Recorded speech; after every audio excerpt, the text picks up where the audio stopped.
Nightbirds on Nantucket by Joan Aiken. 1. On board the Sarah Casket, the sleeper wakes, tail of pink whale, half a world from home. Late in the middle watch of a calm winter's night many years ago, a square-rigged, three-masted ship, the Sarah Casket, was making her way slowly through northern seas under a blaze of stars. A bitter, teasing cold lurked in the air. Frost glimmered on the ship's white decks and tinseled her shrouds. Long icicles sometimes fell, chiming from the spars to the planks beneath. No other sound could be heard in the silent night, save, from far away, the faint barking of seals. On the deck, a child lay sleeping in a wooden box filled with layers of straw, sheepskins covering her warmly, concealing her size. But from her face and tangled hair, her age might have been guessed at 7 or 8. Had it not been for her breath ascending, thread-like, into the Arctic air, she would have seemed more like a wax doll than a human being.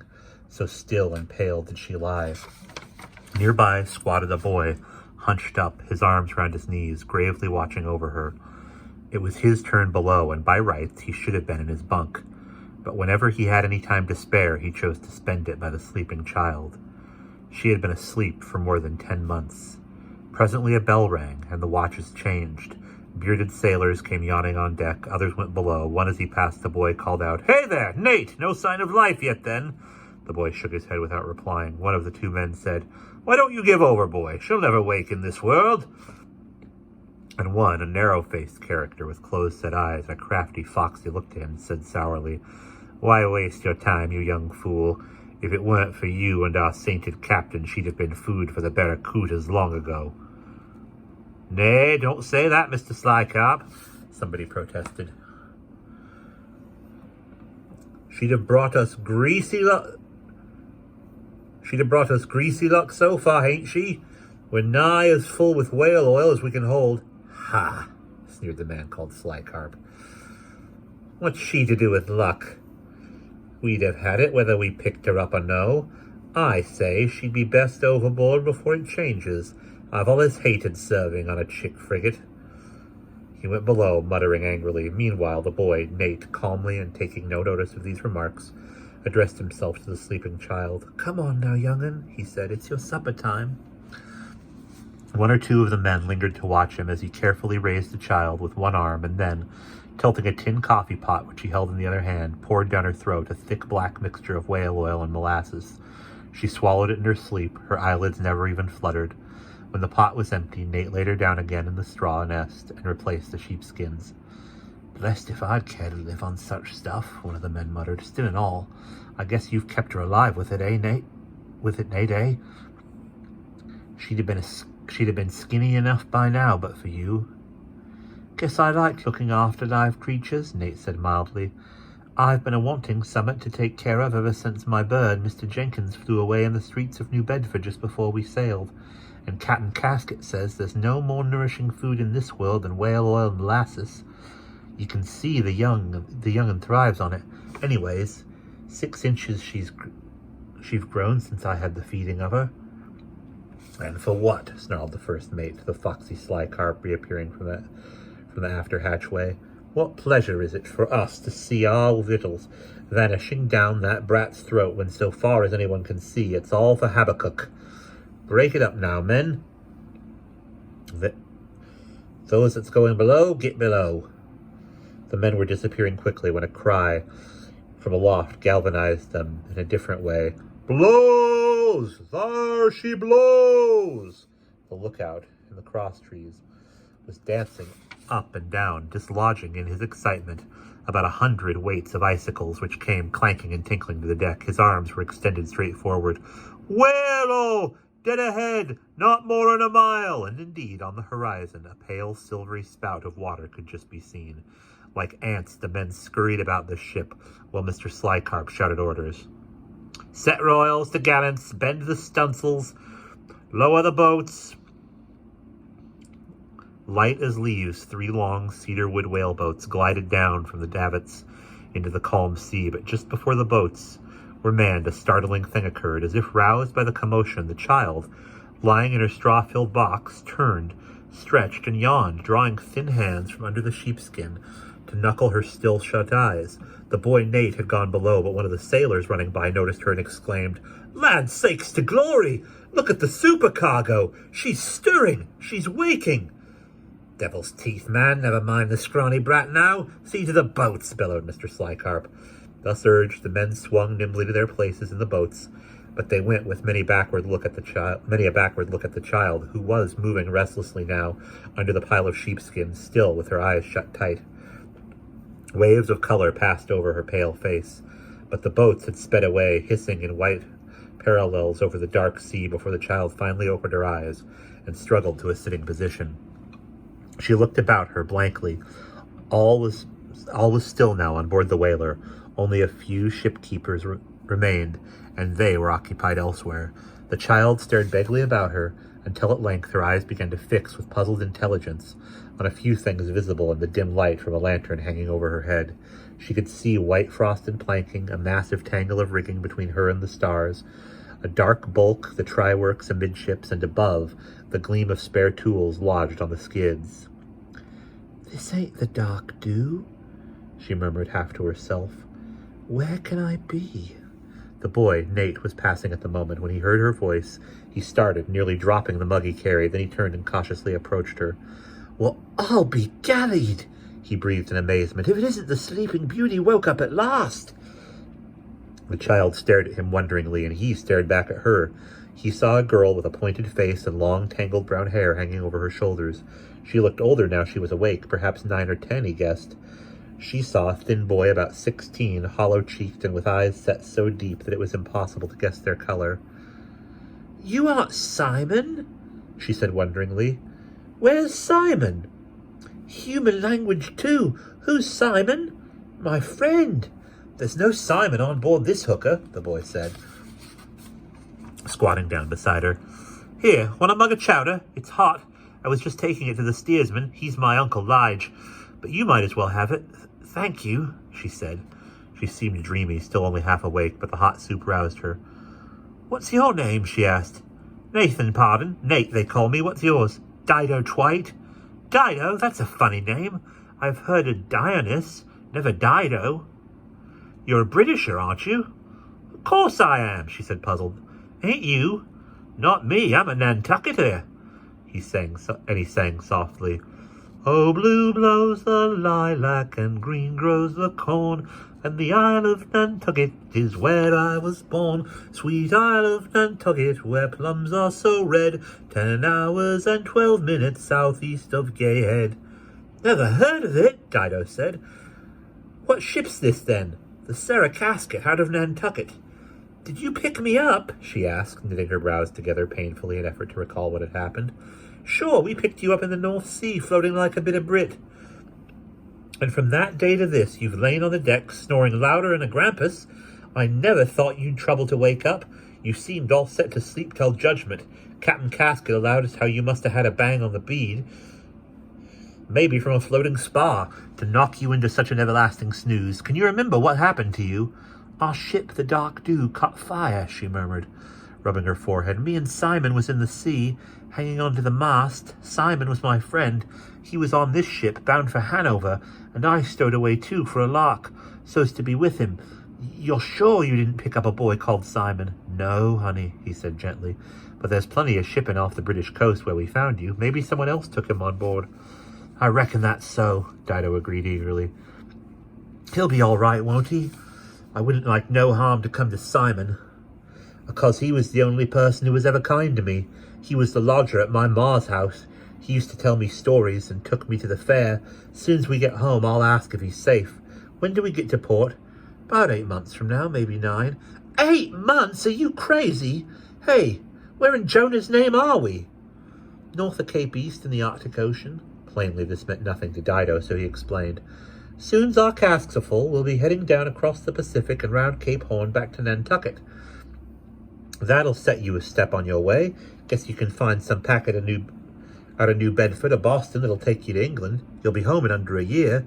"Not before." "Well," said Nate, "we've had you on board 10 months. You've traveled a long way since we picked you up." Dido looked quite dazed at this information.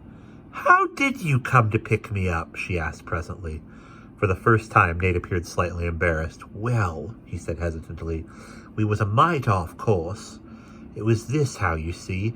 Captain fixed to go after sperm whales in the western grounds. So we was a cruising off Madeira. And then the old man, he's a fine captain, just old pie on knowing where they're running, could raise you a whale in a plate of sand, but he's funny in one way, awful peculiar." He stopped, his mouth open. "Go on," said Dido. "How's he funny?" A voice from behind made her start. "What is thee doing up on that deck, Nate?" it said sternly. "Thee should be in thy bunk at this hour." Dido turned and saw a tall man dressed all in black. He had a long black beard almost covering his white shirt front. His face was severe, but two great mournful eyes in it seemed as if they paid little attention to the words he spoke. They were fixed elsewhere, on vacancy. "I'm sorry, sir, Captain Casket," Nate said, stammering a little. "I was taking a hot drink to Uncle Lige when I saw the little girl had wakened up." So she has. How strange," murmured Captain Casket, bending his eyes on Dido for the first time. "Does thee feel better for thy long sleep, my dear?" "Yes, thank you, mister," Dido answered bashfully. "Nate, since the little one has woken, thee had better fetch her some slops." "Yes, sir, Captain." "Should I fetch some of Miss "Don't be a fool, boy," Captain Casket said sharply. "Thee knows it is impossible. They would be too small. There must be some boy's gear in one of the slop chests. Fetch out a bundle and shears. That long hair won't do aboard a whaler." "Yes, sir." Nate ran off in a hurry. Captain Casket fixed his sad wandering eyes on Dido, but they soon moved back to the horizon, and heaving a deep sigh, he seemed to forget her. She was in too much awe of him to speak. At length, turning to her again, he said, "Has thee family and friends in England, my child?" "Yes, sir." "Poor souls. This will have been a sorrowful time for them. No matter. The joy when thee is restored to them will be all the greater." "Yes, sir. Thank you for picking me up," Dido said bravely.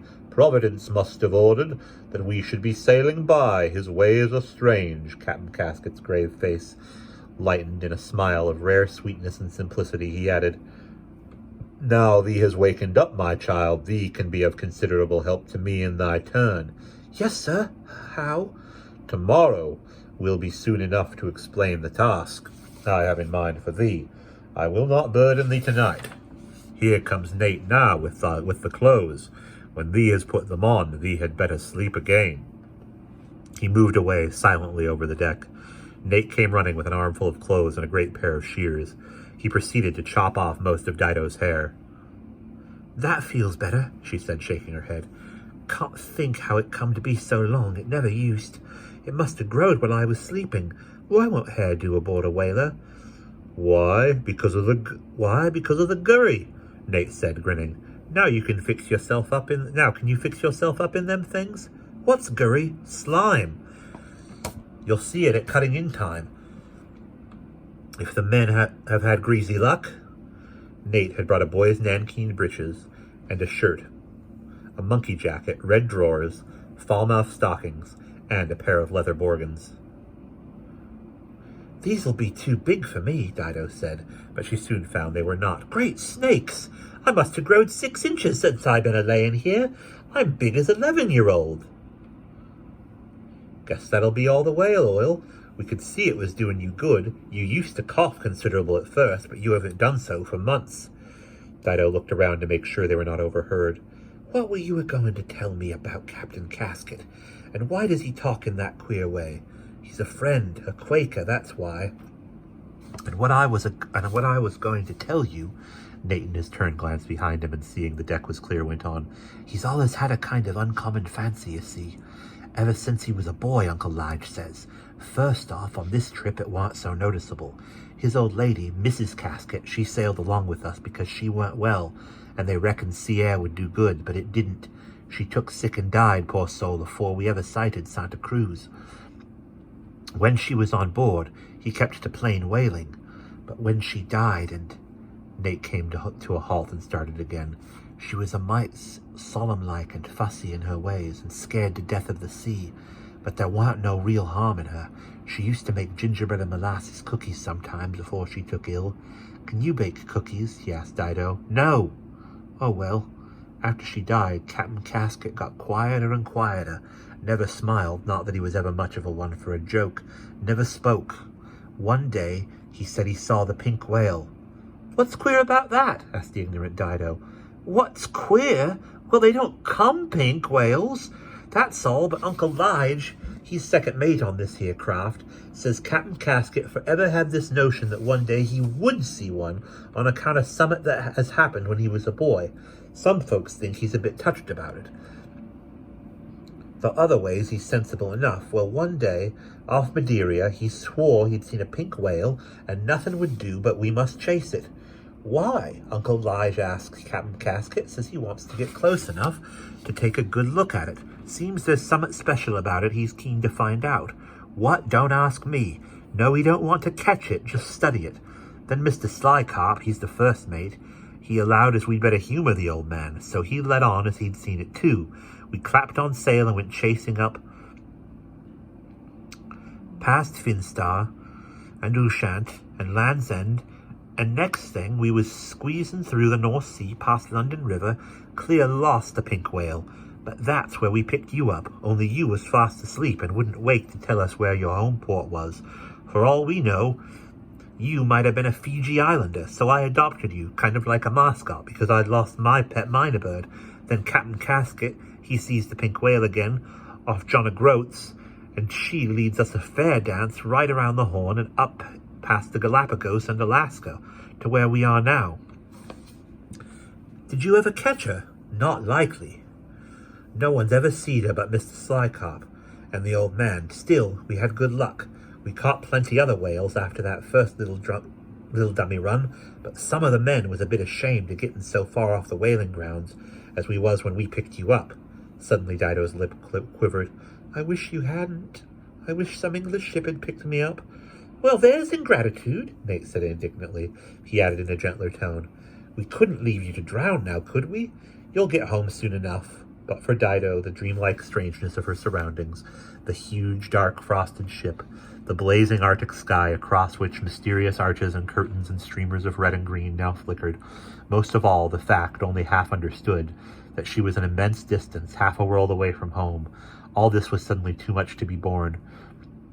She flung herself down on the pile of sheepskins and cried as if her heart would break. There, there, said Nate uncomfortably. Come now, don't take on so, don't.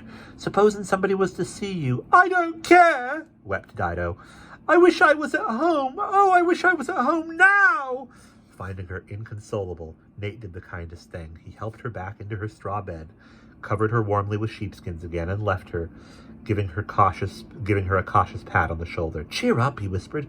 Things'll look better in the morning. They allus does. But Dido was not listening to him. Curled up like a dormouse, she burrowed deeper under the sheepskins, hid her face in the prickly straw, and cried herself to sleep. And that's the end of chapter 1.